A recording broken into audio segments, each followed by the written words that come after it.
Coming up on Retiring Well with Michael Reese. So who's making money on who here? Is Bill making money on the IRS? No, it's the other way around. Good news, what can you do? Buy out your partner at any time. You can do Roth conversions. Get the IRS out of here, take your money, and then grow it so that 100% is yours. The IRS assesses a 50% penalty on you for not making your required distribution. And then you got to pull it out and pay income tax on the whole amount anyway. Now, the host of Retiring Well, Michael Reese.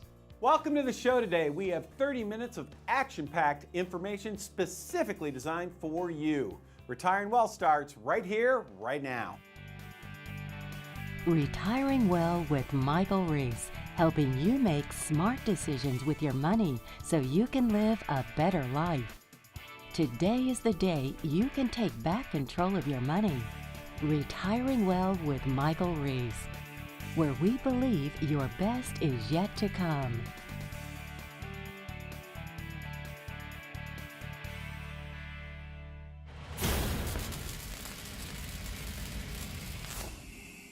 This week on CFP Talk, I want to share with you a discussion that I have with folks about their IRAs or 401ks or even 403bs all the time.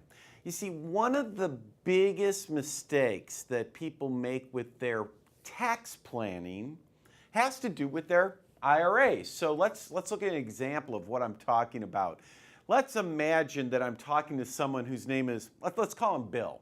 And Bill has a $500,000 IRA or a $500,000 401k, 403b, what have you. I'll just use IRA for our discussion today. So Bill comes to us and he shows us his statement. And in his IRA, here's what it says on the top. It's titled Bill's IRA. And then at the bottom, right there at the bottom of his statement, it says $500,000. And so the question is, does Bill have $500,000 in his IRA? Does he have $500,000? Well, let's think about this together. So let's imagine that Bill here decides he wants to go buy a house. Maybe he wants to buy a second home. And it costs exactly $500,000. So here's what he's thinking. He's thinking, well, hey, I've got $500,000 in my IRA. It says so right there on my statement. So here's what I'm going to do. I'm going to cash out that IRA. I'm going to get my $500,000 and I'm going to use it to go buy that house. That's what I'm going to do. Well, if Bill does that, does he really get $500,000? Does he, when he cashes out that IRA, will he receive $500,000? Well, you know what the answer to that is. The answer is, of course, no, he will not. What will he get? Well, he'll probably get something closer to maybe $350,000, something like that. Well, wait a minute here. Where did the other $150,000 go? Well, this is what Bill gets. The other $150,000 over here, that went to the IRS. So when we look at this $500,000 IRA, is it really all Bill's? Can he get all that money if he wants it? Well, no, it's not. This is not all his money. He looks at that statement, he sees $500,000, it's not all his. See, if we were really being accurate about things, here's what this IRA would be titled. It would really be titled Bill and IRS's IRA. In other words, this IRA, it's kind of like Bill is in a business relationship. This IRA is like a business. Bill owns $350,000 of that business. The IRS owns $150,000. The IRS is like that silent partner. And I know what everybody says. I know what you've been taught. You've been taught that this is okay because as this IRA gets larger, as it gets bigger, well then, Bill's making money on the IRS's money, right? Bill's making money on their money. That's what you've been taught. Unfortunately, in a lot of cases, that's wrong, and here's why. Think about this relationship right now. Think about this. Right now, Bill is a 70% owner. The IRS is a 30% owner. What if this thing grows to $2 million over time due to Bill's hard work and investment smarts? What if it grows? At $2 million, because the tax code, the more money you have, the more you're taxed, now Bill only owns about 60%, and the IRS gets 40%. Who made money on who here? Who made money on who? What happens is the bigger your IRA gets, the bigger chunk, the bigger percentage the IRS gets. So who's making money on who here? Is Bill making money on the IRS? No, it's the other way around. Good news, what can you do? Buy out your partner at any time. You can do Roth conversions. Get the IRS out of here, take your money, and then grow it so that 100% is yours. This is something you really want to look at. Now, if you have any questions about this or anything else we talk about on the show, by all means, please give us a call. We'd love to talk to you.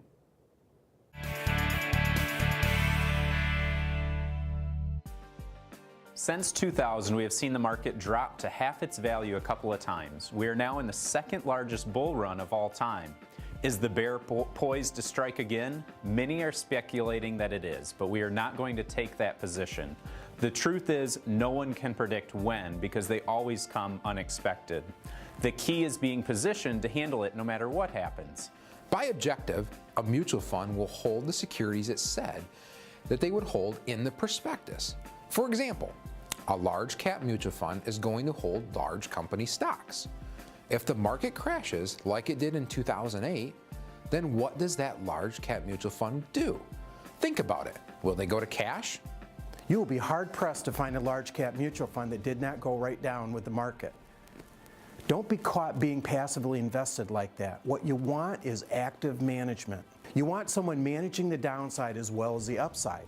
Also, don't get caught in the buy and hold trap. You have to remember that in 2008, when the market crashed, it started in December of 2007 and ended in March of 2009. Think about it. That was a 15-month period. Every month, people were getting their statements and they would ask their advisor what they should do. And what was the mantra? Just hold. It always comes back. Sure it did, almost 4 years after it hit its bottom. We think that is unacceptable. It is also critical to understand what you are paying in fees. It continues to amaze us how little people understand what they are paying. There are only two ways to grow a portfolio. One is by the interest and dividends being earned by the underlying securities, or what we call yield. And two, by appreciation, the idea that a security will grow in value. If I'm trying to grow to get a 6 or 7% return, and I'm only getting 2% in yield, and I'm paying fees of more than that, then my whole portfolio is relying on speculation. That's where you get volatility. We have all been taught you can't have great reward without taking great risk. It is not true. You can achieve market-like returns without volatility. We have the tools today to show you how much risk you are taking. We have the tools today to show you how much you are paying in fees. Don't you think you have the right to know? To the first 10 callers, we will perform a risk and fee analysis for you absolutely free. If you had a life-threatening illness and the doctor was prescribing a critical procedure, well, wouldn't you find it appropriate to get a second opinion? You have saved retirement your whole life. Don't you think your life savings deserves a second opinion as well? Again, for the first 10 callers, we will do the risk and fee analysis and we'll show you how to avoid being just passively invested. Give us a call.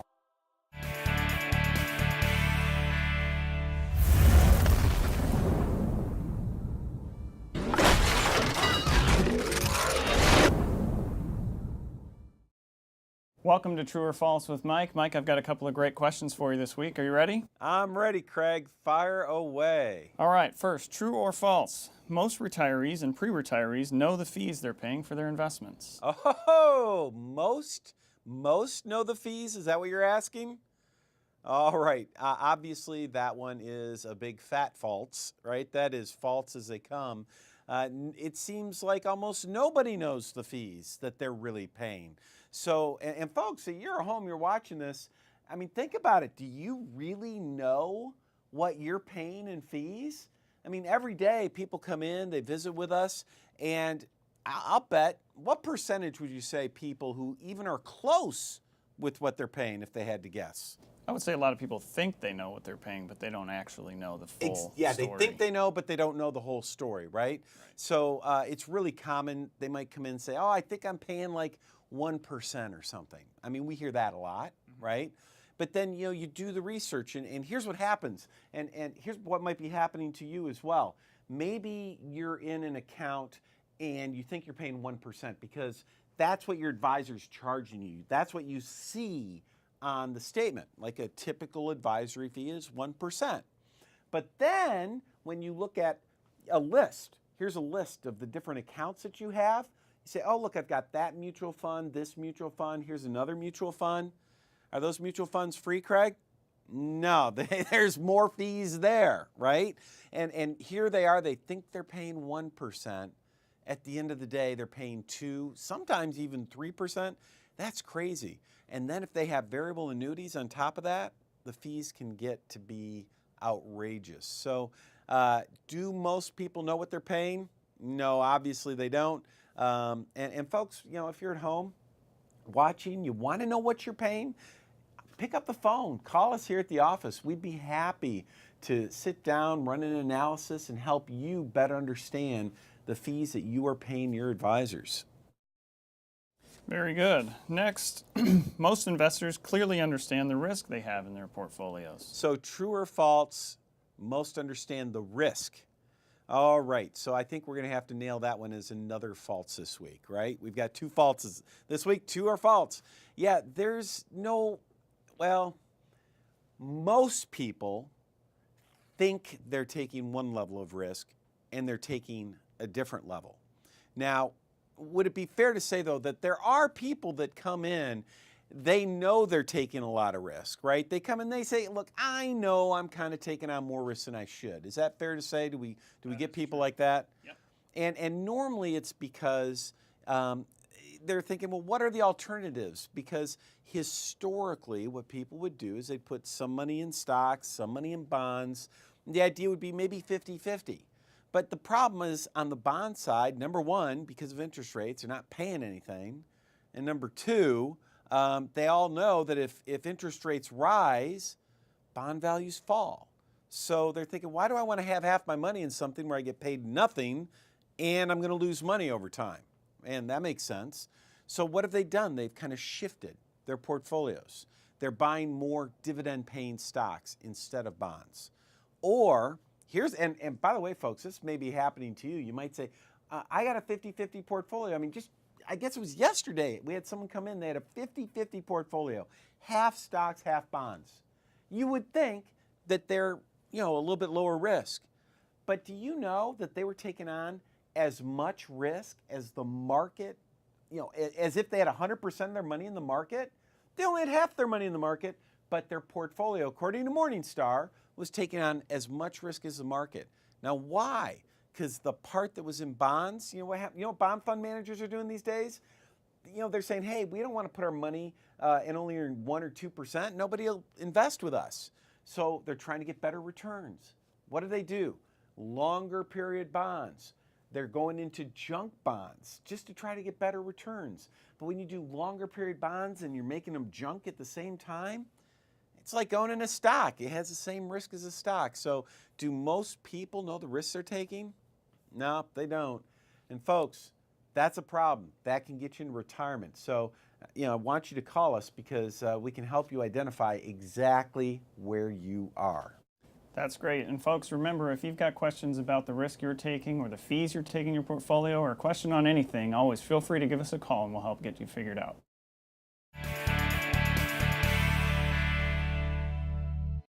You've worked hard for your money and your best is yet to come. You've reached a point where you don't put your money at risk anymore. The road ahead doesn't scare you because your money is secure and working for you. Centennial Wealth Advisory, portfolio stability, tax reduction strategies, lifetime income, financial security in any economy.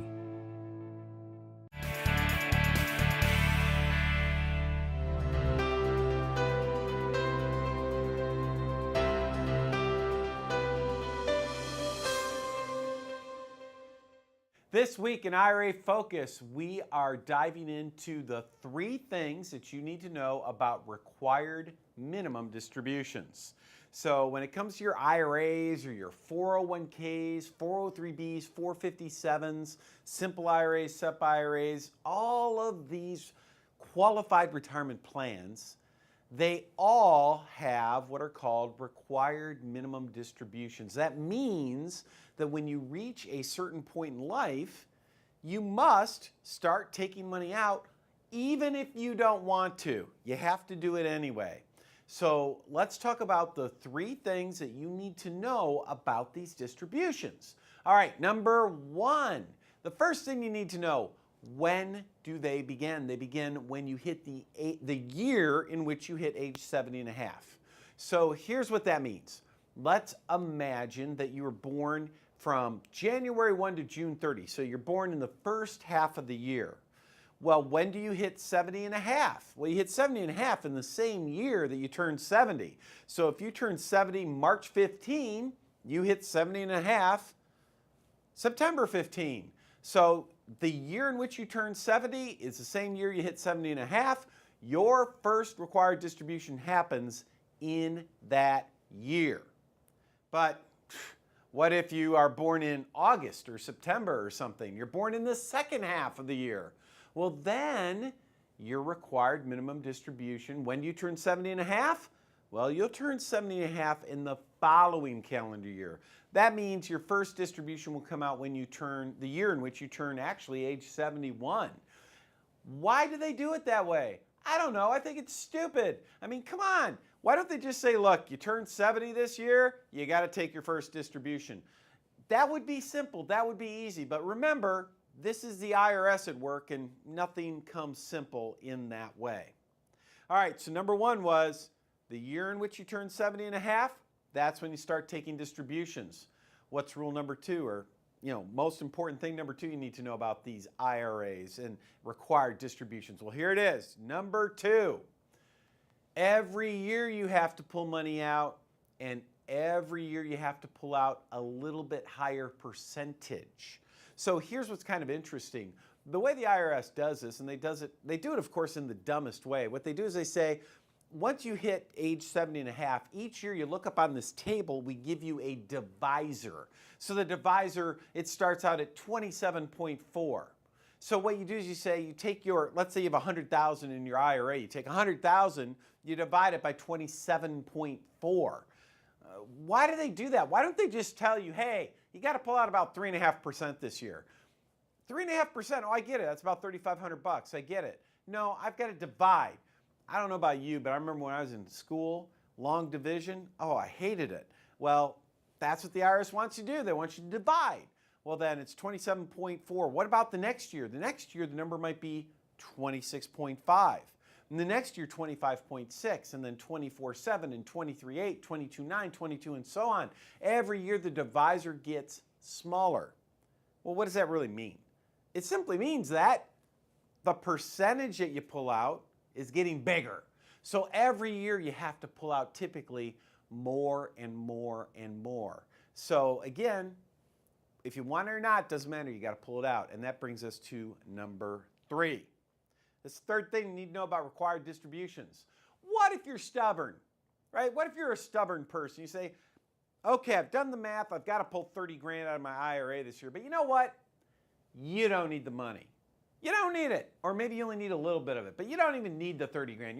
You say, why in the world am I pulling 30 grand out? I don't need the money. I don't want the money. I'm just going to turn around and reinvest it anyway. Why do they make me pull it out? This is dumb. Hey, I feel your pain there. If you don't pull it out, now listen to this, if you don't pull it out, the IRS assesses a 50% penalty on you for not making your required distribution. And then you got to pull it out and pay income tax on the whole amount anyway. So you put 30 grand, 50% penalty, that's $15,000. Plus, you're going to owe tax on it, maybe $7,500. Before you know it, 75% of your IRA distribution goes to taxes because you were stubborn. Make sure you pull it out. So there you are, 3 things. Start at age 70 and a half. Number 2, it increases every year. Number 3, big penalties if you don't pull it out. So folks, if you have questions about this or anything else we talk about on this show, by all means, please feel free to give us a call.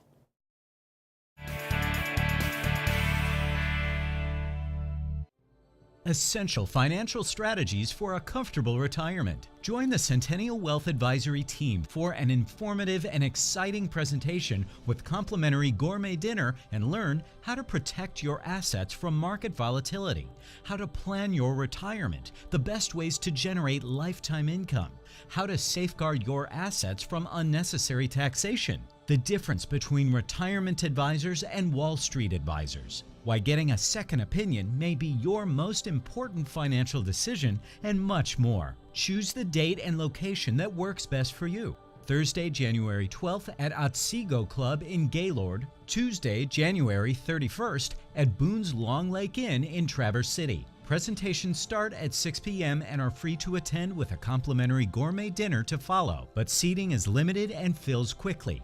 Call 888-608-5825 or visit send-wealth.com to reserve your seats today. There is no cost and no obligation. Don't miss this important presentation, Essential Financial Strategies for a Comfortable Retirement. Call 888-608-5825 today.